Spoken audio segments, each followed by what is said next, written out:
How's it going, American truckers? Got old Snapper here. They got some new news out here. FMCSA tells states to ban drivers with drug and alcohol strikes. Now, it's a pretty long article, so I'm going to kind of skip through it, but I will leave a link in the description where you can go view the article yourself. And Overdrive and Freightwaves both reported on it. FMCSA actually has an update on its website. Towards the end of this video, I'm going to tell you how you can avoid this situation if you have a drug or alcohol strike on your clearinghouse. Okay, so you're going to want to stay tuned for that. If you have that problem, I'm going to tell you how you can avoid this, what's about to happen. All right, let's get into this. Truck drivers who have a positive drug or alcohol test and find themselves in the Federal Motor Carrier Safety Administration's Drug and Alcohol Clearinghouse will begin having their licenses downgraded after a final rule from the agency takes effect. The rule will be published in the Federal Register Thursday, October the 7th, which that was just a few days ago.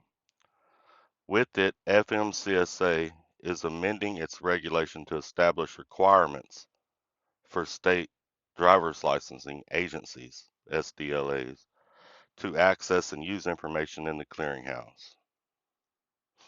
Under the new rule, which will be effective as of November the 8th, 2021, all right, that's next month, with state compliance date of November the 18th of 2024, states will be barred from issuing, renewing, upgrading, or transferring a CDL or commercial learner's permit for any driver prohibited from driving a commercial vehicle due to one or more drug or alcohol violations.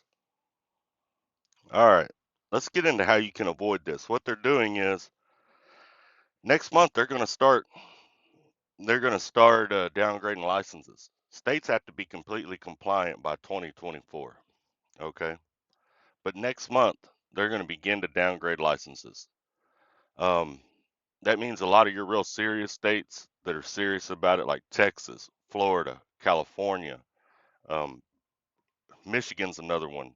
Georgia is another one. If you've got a drug or alcohol violation, you live in one of those states, I can almost guarantee you they're going to downgrade your license immediately. Those states do not mess around. I'm from Texas, and I've had issues with my Texas license due to problems in Oregon before. Texas was backing it up. So you're you're going to want to get this taken care of if you have that problem. Here's how you can avoid this. If you have drug and alcohol violations on your clearinghouse, there is a return to duty requirement. What's happening is a lot of people are not doing these requirements and they're just blowing it off. So FMCSA came in and said, okay, here's what we're going to do. We're going to start downgrading their licenses,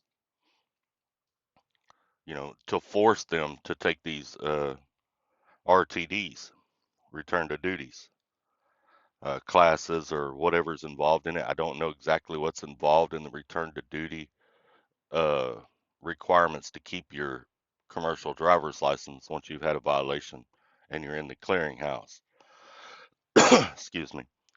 Now, but you having the violation should be able to go look in the clearinghouse and see what you're required to do. That is how you're going to keep your license, drivers. If you have one of these violations and you've been putting off them return to duty requirements, you need to get them taken care of. If you don't get them taken care of, you're about to lose your license. This is probably more directed towards owner operators because obviously companies are making sure, like I know where I work, the company requires it, and the company's not going to put you back in a truck until you complete everything that needs to be completed. So this is probably more directed towards owner operators. All right. Like I said, I'm going to put a link to this description or a link to this article in the description below. I will also be posting it to American Truckers United. I'll be posting it in our group as well. Share this with other drivers. This is information that needs to get out there. If someone has a drug or alcohol violation, that way they can get it taken care of. As y'all know, I'm not for using drugs and stuff on the road, but people make mistakes, you know, and if they're willing to go through the process to fix their mistake, then they deserve the right to be able to do this job, in my opinion. You know, I know some of y'all may have different opinions, but in my opinion, that's how I feel about it. I don't use drugs.